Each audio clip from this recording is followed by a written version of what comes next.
Hey guys, I created this lecture as a follow along for static stretches. So these static stretches aren't for any specific thing, but they're a general stretching program that I would probably give a lot of clients if they're just trying to improve their flexibility or decrease their chance of becoming injured. So I'll explain what I'm doing as I go through everything. And if you want to follow along at home, then I recommend you do that so you can get a feeling for what each exercise or each stretch is and what you're supposed to be feeling when you do it.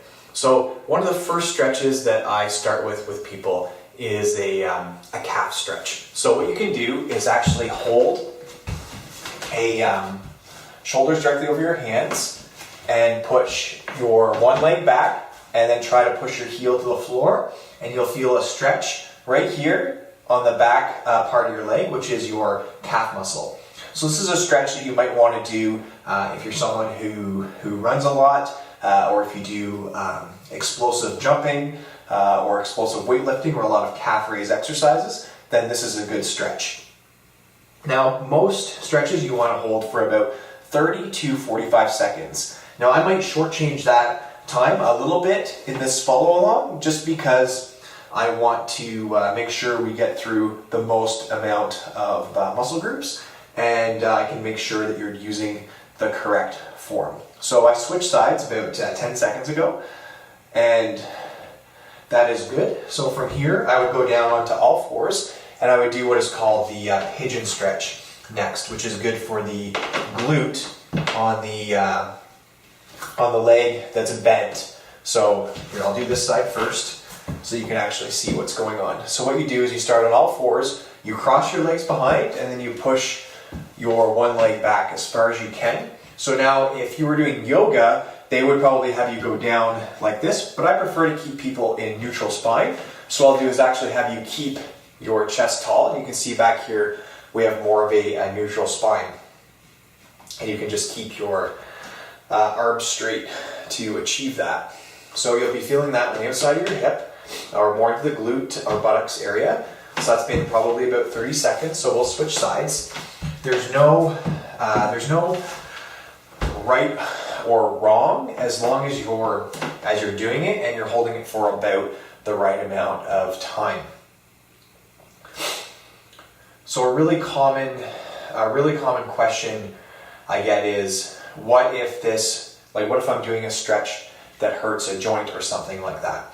Then what I would recommend is to actually just go onto YouTube. If you know the muscle group you're trying to do, is just type in the muscle group that you would like to stretch, and then put the word stretch beside it, and you'll get all kinds of videos that come up for that. So that's for our glute.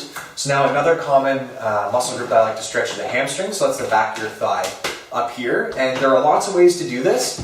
I prefer to use a belt or a skipping rope, where you loop it around your foot, keep your legs straight, and then lift your legs straight up like this, and you'll feel a stretch along the back of your leg. So why I prefer doing it like this than standing and touching your toes is that this guarantees that you'll keep a neutral spine, which means you're actually stretching your hamstring, not the erector spinae muscles in your back, or stretching the ligaments that keep your vertebrae attached together.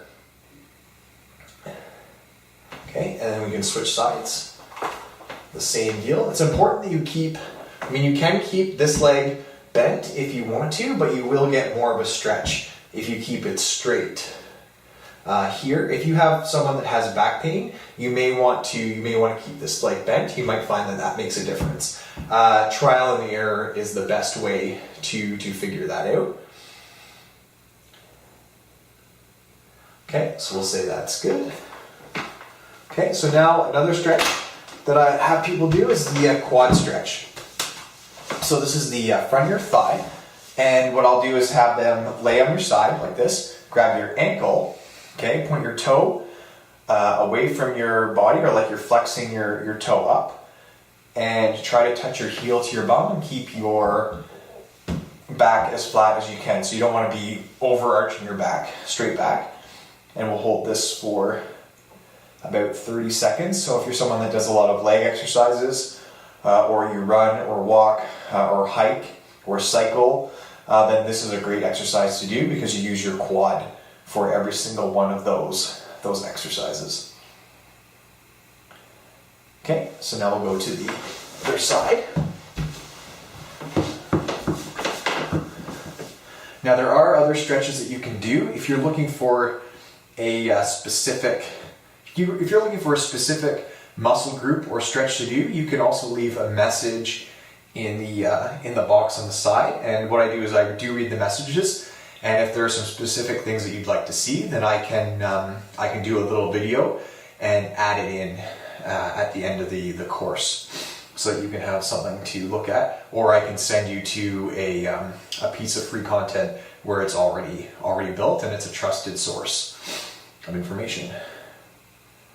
Okay, so now those are a few of the lower body exercises. So now I'll take you through some upper body exercises that I like. So often people have tight lat muscles back here, especially if they do a lot of pulling exercises and pressing exercises as well. So I like the bowing lat stretch, where you put your hands out in front really far, push your hands hips back towards your heels, and then push your hands hard into the floor.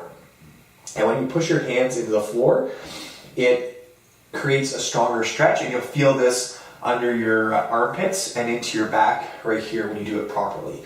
Okay, so some people, especially I find women who have really flexible shoulders, won't feel this stretch as much, and if that's the case, I recommend doing it standing up and holding on to a doorknob or the side of a treadmill or something like that is very stable.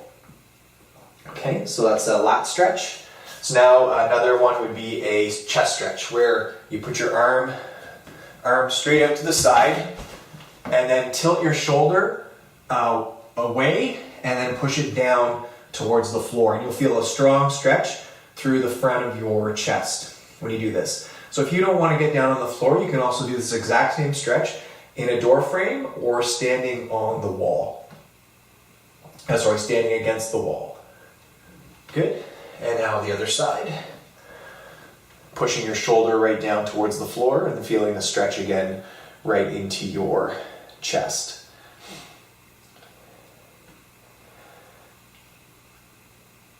Okay, so that wasn't quite 30 seconds, but I want to get through to the last one.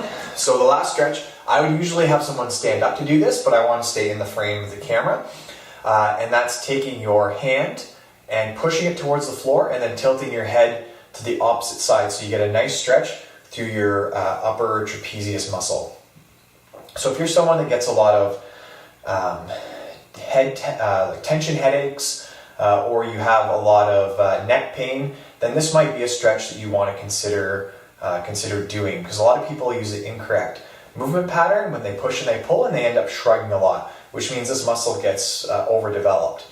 So to fix that, you would want to combine proper movement pattern exercises combined with this type of a stretch, which is beyond the scope of this course or what I want this course to be.